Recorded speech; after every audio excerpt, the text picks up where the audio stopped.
Hello everyone, hello everyone. This is, I guess, about my annual um, look at decks that I recommend as beginner decks. Usually my tarot class for the year is either the first class or the second class. I think it's usually the first class. Tarot and Lenormand are the first two classes that I generally do. All of this year I did geomancy first, and so we're just heading into my tarot class, not this Saturday but next Saturday. The first part of my tarot class starts. I will put a link to it in the description box below if that's something that you're interested in.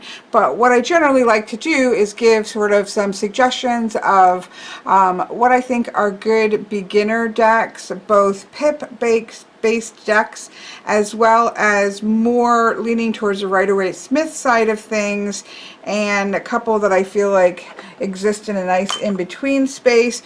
And, you know, I could just keep referring to, you know, previous ones I've done, but I tell you, sometimes when you just go about your collection grabbing things, you know, I just kind of grab anything that I think might be decent. I try to find a mix between mass market and non-mass market, and just kind of pull my favorites out.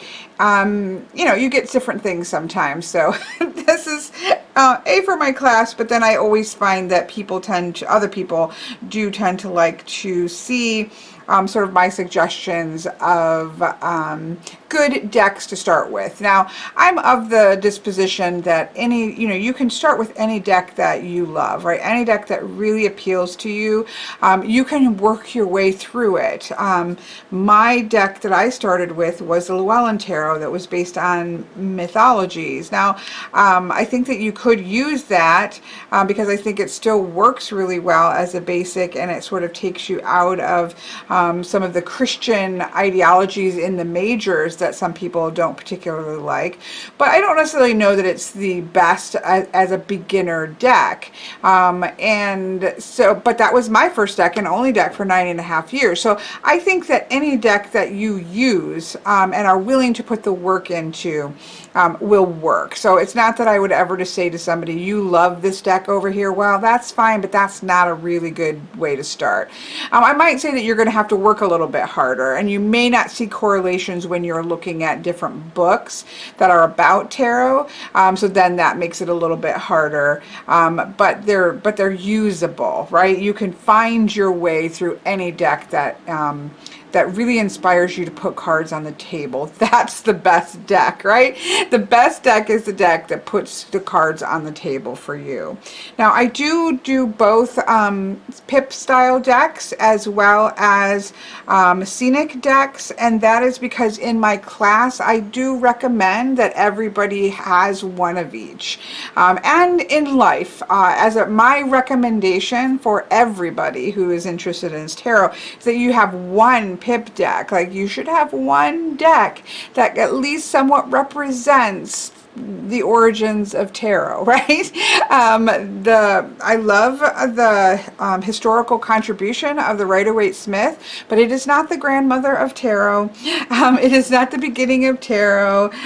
That existed quite a long time before the Rider-Waite-Smith came out. So I do think everybody who considers themselves a tarot person should have one deck that is Pips. And a Pip just means that there are not scenes on the minors, and we'll look at a couple of these in a minute. There are not scenes on the minor. There are 5 cups or 5 coins or 5 swords on the imagery that can be quite beautifully illustrated, but it is actually, this needs to go over here. I'm going to qualify that one. These are the middle ground ones. But it's not really giving you any information per se. Now, there are ways in which it does with Marseille style reading, but in terms of the traditional Rider-Waite-Smith-esque reading style, it doesn't give you any hints to that. Whereas a Scenic deck has scenes on the cards that, in theory and in good practice, you know, when the deck is a good deck, will show you an idea of what the card means with with the scenes, right?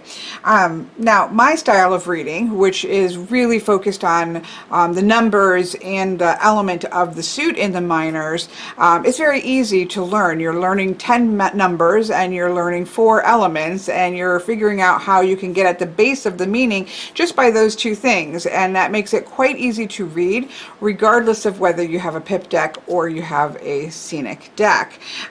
So anyways, my little soapbox as to why I do think everybody should have a Pip deck and a Scenic deck.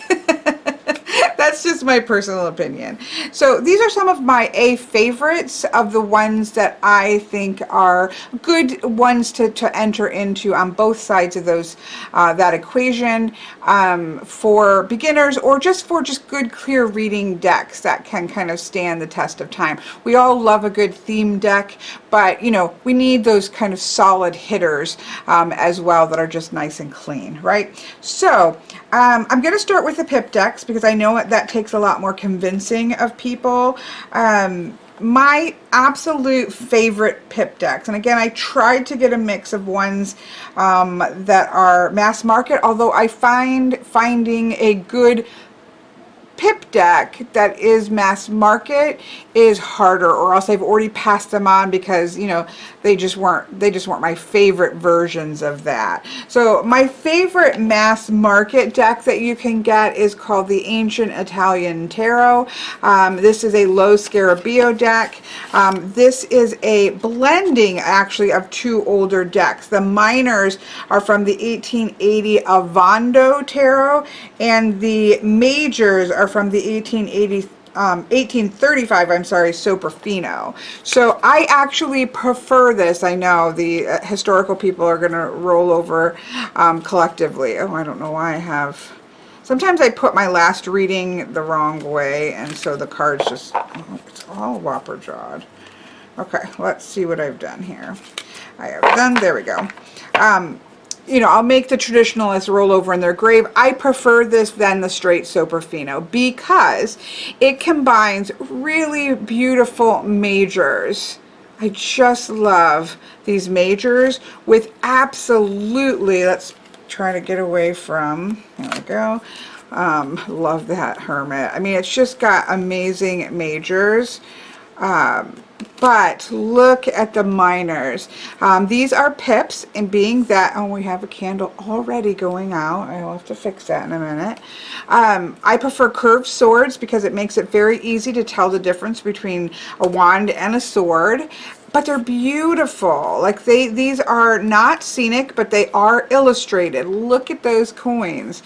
Look at that 2 of Pentacles. Look at that star. So I absolutely love this version. The full Soprafino, which you can get, I believe, at Il Menigalo.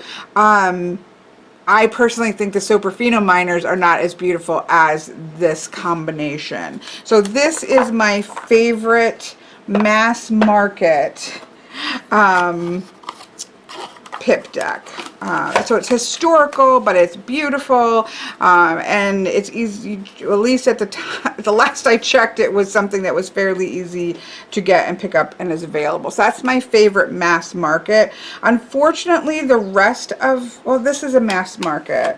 The rest of mine are not mass markets. It's really hard to find good mass market pips that, again, from my collection.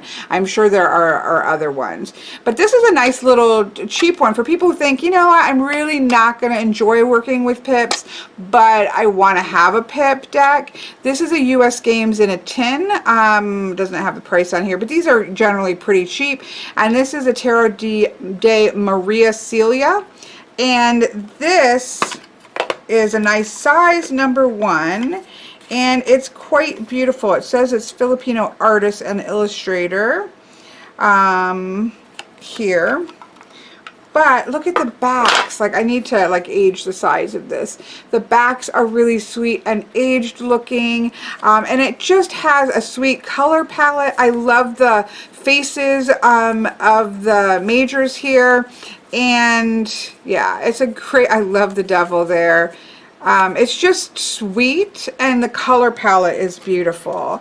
And then you can see the minors are really gorgeous. Those are the wands. Let me take a look, and you can see the swords are curved, which is something that I prefer, and I really love the looks. It's very beautiful, aged looking, but still very sweet. I'm not a huge fan of woodcut. I know, again, historical people are gonna not be thrilled, but I'm not a huge fan of woodcut, very flat sort of looking imagery on the faces. That's why I love this. I also love there's like a variety of tones here. It's just a nice aged deck that has pips.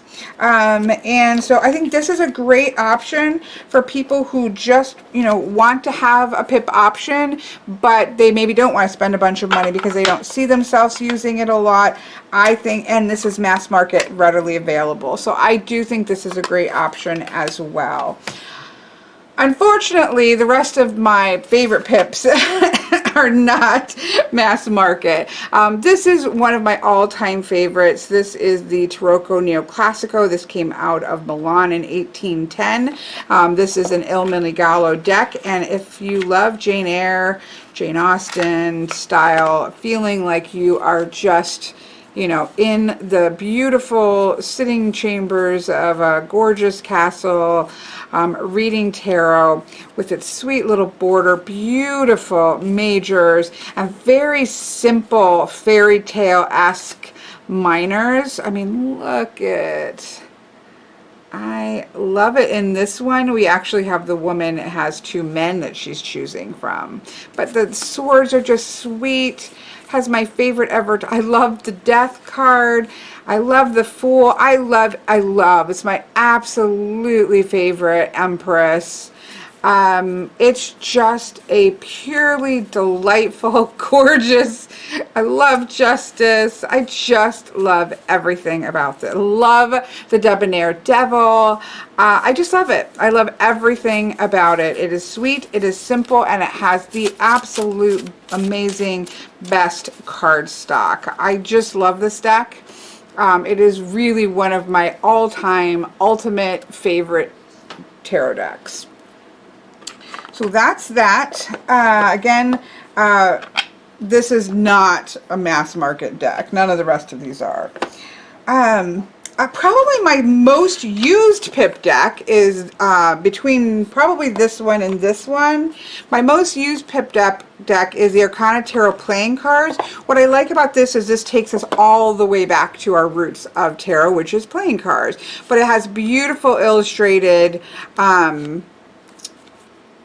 majors and quartz, but then the minors have both the playing card symbol and the tarot symbol on them. So this is probably, well, no question, this is my most used pip deck.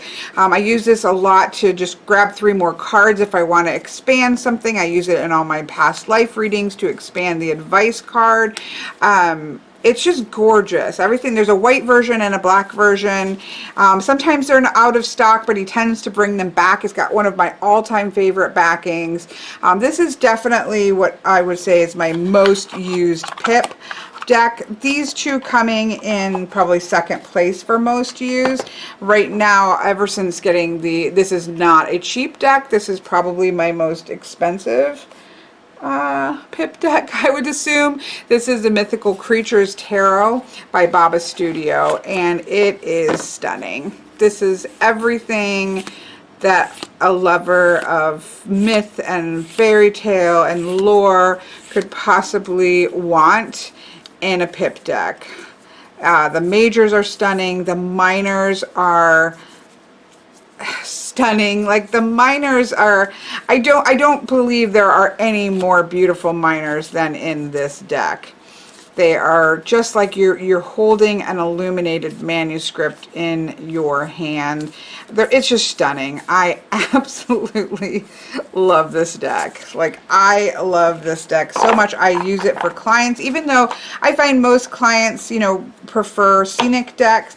This is one I've certainly never gotten any complaints from using this deck. So definitely, probably, oh, it's so hard, isn't it? This is probably one, Oh, I would almost have to say, even though I love this so much, I would almost have to say of my all-time favorite Pip decks, they would probably go 1, 2, 3. But that's hard. They're all on equal footing for different reasons, although this has to be number 1. So that's kind of, those are my top 3 favorites. Only this one is mass market, unfortunately. And this is my most used. This is also another great one. This is not mass market, but I love this. I think the new version, the back is maybe a little bit different. It has a sparkly back or something. I can't remember. But this is the Marshmallow Marseille. Again, curved swords, sweet faces. Like, we don't have to have weird faces where the eyeballs are all over or the nipples are like roaming around, which we see in a lot of woodcut decks. It's just so sweet and simple and beautiful and charming. I adore this deck as well, and I adore the size. So I kind of have this dark and light version of a small Pip Decks, and the two of those together just are fantastic little combos there. So that's the Marshmallow Marseille. This is called the Seventh Sphere. Now, I really love this, although if you like a modern feel. So I tried to put a mix of styles. I mean, these are the decks that I have, so they're going to be within my style. This is like, these are that plastic cardstock that riffles so amazing. Very much the traditional Marseille setup on the minors. You know, not all Pip decks, all Marseille decks are Pip decks, but not all Pip decks are Marseille decks. Marseille is a particular way of setting up the pips, but this is set up in the traditional. So it has a very modern flair to it, but it is a Marseille deck, and it's really beautiful. It's really quite stunning. So I don't tend to reach as often for modern style decks, but this is a beautiful, beautiful deck. And again, this is called the Seventh Sphere Tarot. I will put a list of these in the description box below.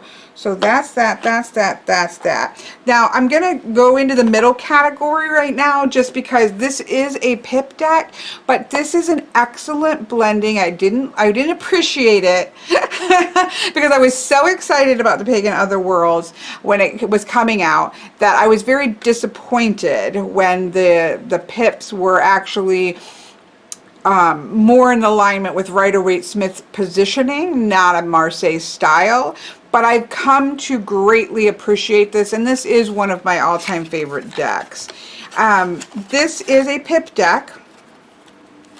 These are moons. I don't use the moons, so they're just kind of set. You know, I keep them face forward so I don't use them.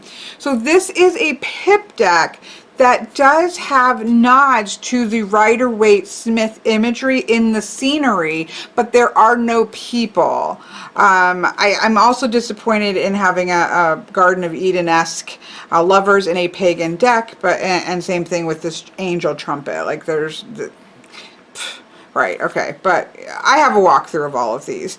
But regardless of those things, this is a wonderful middle ground, right? It gives you the nod to some, let me see if I can find some examples. It gives you the nod to, you know, you can really see that here. This is the Rider-Waite Smith Four of Wands. It just doesn't have any people in it. Same thing here.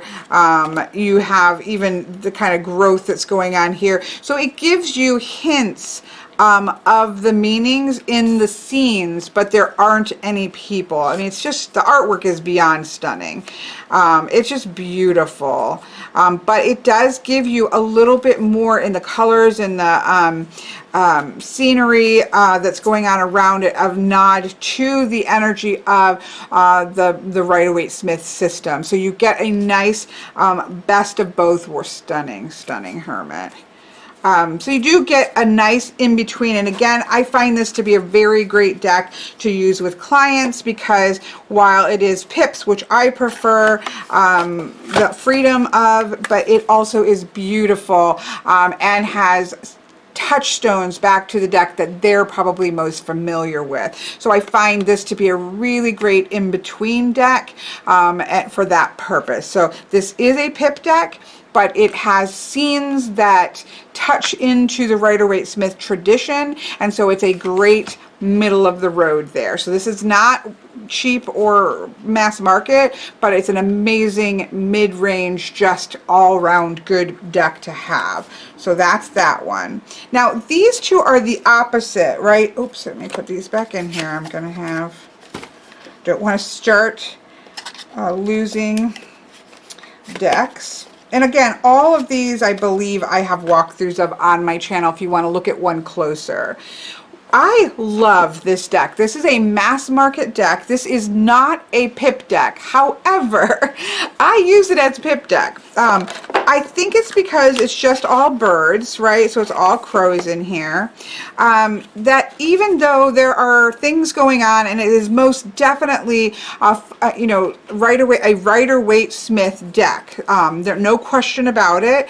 I find it to be very freeing because of the birds, because of the collage style art. It just functions for me as a Pip deck. I have no issue just reading the way that I read cards in a Pip-like manner, and yet it is a Rider-Waite-Smith deck. So this kind of functions the reverse. It's Rider-Waite-Smith, but it's open enough. I just think it's because of the crows and the style of the artwork. It leaves it open enough to just read it however I want. So this is probably my second most used deck of, well, certainly for middle ground. I don't know. I love all these decks. Obviously, I've kept all these decks in my collection because I love them. This stays out. So I had to put this in the box for this. This is always out on my altar space because I use it in all of my readings that are animistic in nature. Anyways, I love this deck. And again, it's Rider-Waite-Smith, but it keeps things, in my opinion, open enough that I kind of it has a Pip-like feel to it. So this is a great middle of the road. So middle of the road, mass market kind of middle of the road, but leaning towards Rider-Waite-Smith. And then the same thing here. This is a Spacious Tarot. Now I know there's another edition of this that brightened up the cards, I guess. That was one of my problems with this, but this is a great size, and the minors feel very Pip-like, but they are scenic, right? So we definitely have a scene here, but they're very open. I mean, the title of this as the Spacious Tarot is perfect title. I actually think this is probably one of the most perfect beginner decks because it is so beautiful, and it is so spacious and simple in a way that it gives you, you know, hints at the cards, but it leaves a lot of space to read it how you want. And the size is so fantastic. So this is actually a really, really great, in my opinion, beautiful cardstock, beautiful size, beautiful box. I think this is a nearly perfect, and it's not that these are good just for beginners, but when I just think about a beginner using a deck, this is a nearly perfect deck for a beginner. And again, it exists in this middle ground because it's beautiful. It gives you nods to the traditional meanings, but it doesn't box you in by them. So these three, to me, these two lean a little bit more. This is like leans Rider-Waite-Smith. This leans more Pippish, and then this kind of exists between the two. So in the in-between state, it's like this, if that makes sense. So those are fantastic. Middle ground would cover all of the bases kind of decks. So then we get into the more that are very clearly Rider-Waite-Smith, but I love them. And they kind of stay true to the Rider-Waite-Smith in ways that don't make it difficult to learn them. Of course, the first would be the Rider-Waite-Smith. You know, if you know me, I'm not a huge fan of the Rider-Waite-Smith artwork. Again, I think she's a great artist and illustrator, but it's just not my favorite. Very yellowy tones. But this is my favorite of the Rider-Waite-Smith, other than an AGM version that you can't get. But the borderless edition of their Smith Waite tarot deck is my favorite. Or I'm sorry, the Centennial coloration. So you can get the Centennial tarot with borders. You can get the Centennial tarot in a tin, so it's a nice small compact version if you know you're not going to use it much. And then this one is a borderless edition. It doesn't say Centennial on it, but it is the Centennial coloration. And that is my personal favorite of the Rider-Waite-Smith. So I know this is used and loved by many and adored. It's not my favorite. I think probably I would argue that everybody should probably have one if you're reading tarot, if nothing else for study purposes, right? You can get a small tin one and there you go. But many people love this. So this is just not my personal aesthetic favorite, but it is, you know, certainly a part of history, and we should all have one if we love tarot. So this is hard. So I stand by my, I think what I said in my original walkthrough of the Fountain Tarot, that I think that this is a perfect stand the test of time, modern Rider-Waite-Smith. I know not everybody loves this deck. A lot of people call it cold. I don't personally find it cold. It's definitely cooler tones, but there's beautiful greens in it. I love this deck. I think it's absolutely beautiful. I think that it is, again, if you like a more modern aesthetic, which I don't tend to grab for, I think that it's so beautiful. I mean, I truly think this is a just stunningly done modern Rider-Waite-Smith deck. I just think it's stunning. I don't go against what I initially said about this deck. It's absolutely beautiful. So if the aesthetic, again, I have walkthroughs of all this, minus the sun card is not my favorite, but other than that, it's a stunning modern style Rider-Waite-Smith, and this is not the mass market version, but there is now a mass market of this. So this is a mass market deck. It's called the Fountain Tarot. I think it is stunning. On the other side, so that's very quite light toned. On the other side of that, for the darker toned, I think that this is one of my most used decks as well. This is the Darkness of Light Tarot, and it's just got beautiful classic feeling imagery. That's one of my absolute favorite chariots. I just love this deck. There's one card in the minors that I would say is a little bit like that, to me, is a little bit odd with the Three of Coins, but you think of sort of businessmen coming together to work. But it's stunning. It does have some nudity. A lot. I really don't have these separated off based off of nudity, so you know, there's probably a little bit in most of these. Not the Spacious Tarot, I would say. I don't know. There may not be. But anyways, stunning, and a sort of the dark spectrum coloration wise. It is not a dark deck by any stretch of the imagination. It just has a dark theme to it, and the light just pops out in this way. So these two are amazing together, just with that light tones and dark tones, and they read together really well in a combination. So I love those two. The Tarot Mucha is a mass market deck. Now I had to retire mine because sometimes I don't know why I put things back.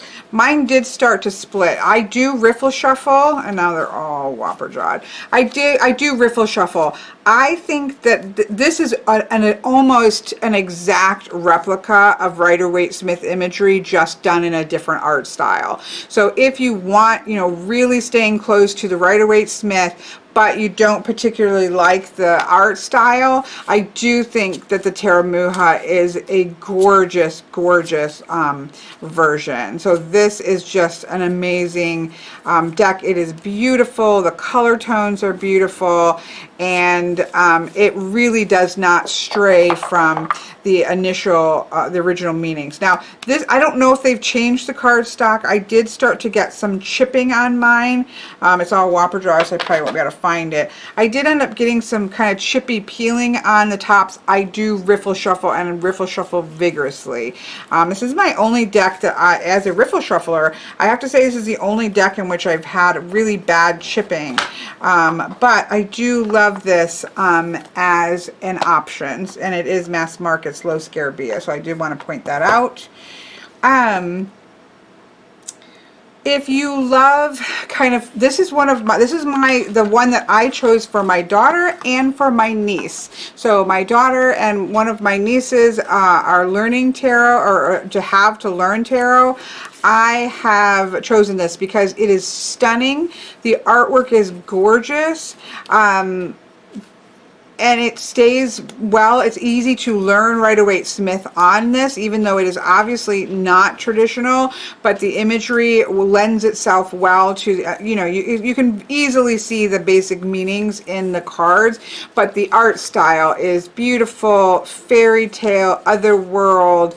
It's just gorgeous. So if you just like the art style of this deck, it is a deck that I recommend, and it is a deck that I picked but when I went to learn Rider-Waite Smith, I had the Rider-Waite Smith obviously, but I also, this is the main deck that I used when I was, after 10 years of reading tarot, I just wanted to really get a firm foundation on Rider-Waite Smith a long time ago, and this was the deck that I purchased that I mostly worked with for that. So I do recommend this as a great beginner deck if you just like that artwork. On the same sort of basis, if you like more of an earthy pagan, if that's like your aesthetic and your style, this has been trimmed, so it does not look like this. It normally has big borders around it, but the Druidcraft, and I would recommend getting the bigger box. This actually came in the bigger box. I just keep it in this littler box, which was my old one. The new cardstock is so much better than the old cardstock. This is definitely nature-based, pagan-based, druid-based, craft-based, right? Wicca-based, that kind of earthy pagan base. But really well done, very easy to read, has a great guidebook, and so if you are of that sort of earthy pagan mindset and that's kind of your jam, I think this is an amazing beginner deck in that sort of pagan area of a theme, I suppose you would say. And again, especially the main book, the bigger book, the box that has the bigger book, is a great book to have as well. So I really recommend this if, again, more of that pagan, coming from that pagan perspective. This is my newest, and this is not a mass market deck, but I will say, I have used this excessively, and I have to say that this is probably my favorite. Ooh, it's hard to say these things, right? But if at this moment in time, I had to pick a favorite Rider-Waite Smith based deck, it would be this one, because if you like animals and forestiness, it is beautiful, beautiful, but also and it's very much a Rider-Waite Smith deck, but I can very much, it still stays open enough that I don't feel cramped in my meanings in this deck. I love everything about it. I love the size. I love the, you can tell how much I've used it. It's definitely worn in, and I haven't even had it, but a couple months, but I've used it so much. I like the size. It's compact, kind of that more decks have started to get bigger and bigger, and this is definitely more of a traditional size tarot. So I love that about it. I love, obviously, the woodland theme, but it is not an animal deck in the sense that every card is a fresh animal. Each of the suits has a different animal, and the images definitely go towards scenes of what the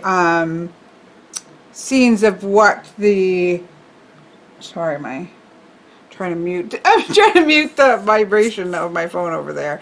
The scenes definitely play into the Rider-Waite-Smith. So this isn't what I would call an animal deck in that, you know, they've tried to take a different animal in each of the cards. This is a fully functioning tarot deck that happens to use woods and animals as its visual theme. But I would say at this moment in time, this would be this and the Crow Tarot would be and that's the middle ground, a little bit more towards the middle ground, but definitely Rider-Waite-Smith are probably my favorite, certainly my most used decks that lean fully towards the Rider-Waite-Smith. Though these two are my favorite. I do, and of all times, I do really love the Druidcraft. All of these are favorites of mine. And this is not a favorite of mine. This is not a favorite of mine. That doesn't go in my favorite cubicle. These are oldest and favorites. These are definitely favorites and very well used. I don't use these at all. And I don't use this a lot, but I do in my classes. I mean, that is simply because I don't lean, you know, I don't lean super Rider-Waite-Smith. But I do love this. This is the Spirit Within Tarot by Stephen Bright. I like the simplicity. I like the silhouette nature of this. I love that he stays very much to the Rider-Waite-Smith, but there is room again to push. Like the Ten of Swords is not one that is hard for me to get around. It has some of my favorite cards of depictions of certain cards. Like I love that Star card. So it's nice and it's open. But it is Rider-Waite-Smith. It's definitely more modern. You're going to get some modern imagery in terms of the kind of clothes people are wearing and things like that. But I think because it's silhouette based, I love that Hermit. It really doesn't bother me. I think the one maybe has a DJ or something in it. It's probably our skateboard. I'm just not a huge fan of modern decks. That's just a personal preference.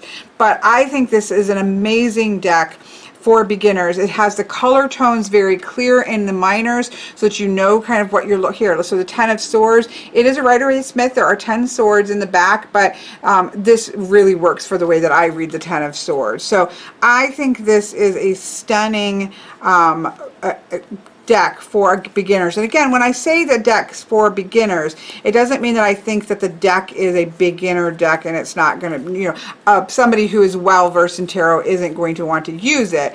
I just mean that it is a deck that lends itself for some reason for beginners, such as this one is a fantastic, fantastic example of that. In fact, I think I need to pick up a copy of this for my niece because I think that would be a good secondary deck for her. She does like a little bit more modern. So, so there's that. So I think that is all of them, right? Did I hit on them all? Yes. Oh, this stays on my table, so I just stuck it right back where it goes. So again, hopefully this helps a little bit. Like these are just mine. These are the decks that I have in my collection that as I go through and pull from, and I'm sure I've got something else. You know, I tried to go through all the spaces that I have tarot decks and kind of grab out the ones that I think that are going to be helpful and useful for a video like this. But in the end, I will go back to what I said at the beginning. In the end, the best tarot deck for you is the deck that is going to have you putting the cards on the table, that you would love to pick it up, you love to grab it, you love to reach for it, and you love to use it. That's going to be the best, and you can work from there.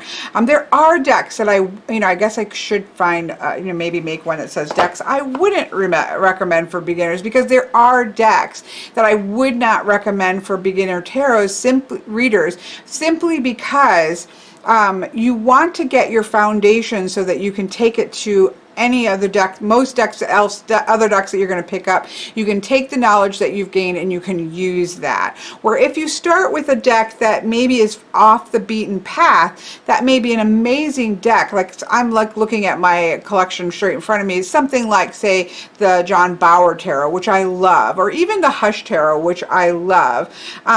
They kind of go off the beaten path and do their own thing. Can you use that as a first deck? Of course, but it doesn't set you up well. It doesn't give you a good foundation for just applying across the board. And it's going to make it harder, because when you look at a book, say, that is explaining what a particular card might mean, it's really probably not going to line up a lot of times with the cards, and so it just is going to make your job a little bit harder. So it doesn't mean that you can't get there as you kind of set your foundation as a beginner reader. Then that kind of sets your platform. I'm a big fan of my teaching style in general is that we should have a foundation in the traditions, right? We should have a basic foundation in traditional understandings of tarot or any other system, and from that we can dive off into a lot of different places in a lot of different directions. But having a nice foundation, in my opinion, is the best way to leap into a system. So anyways, there you go. These are the ones that in 2021, and these are the, and I obviously went through the reasons why I would recommend them, so I'm not going to reiterate all of that. Yeah, hope this helps, and I hope you have a wonderful rest of your day.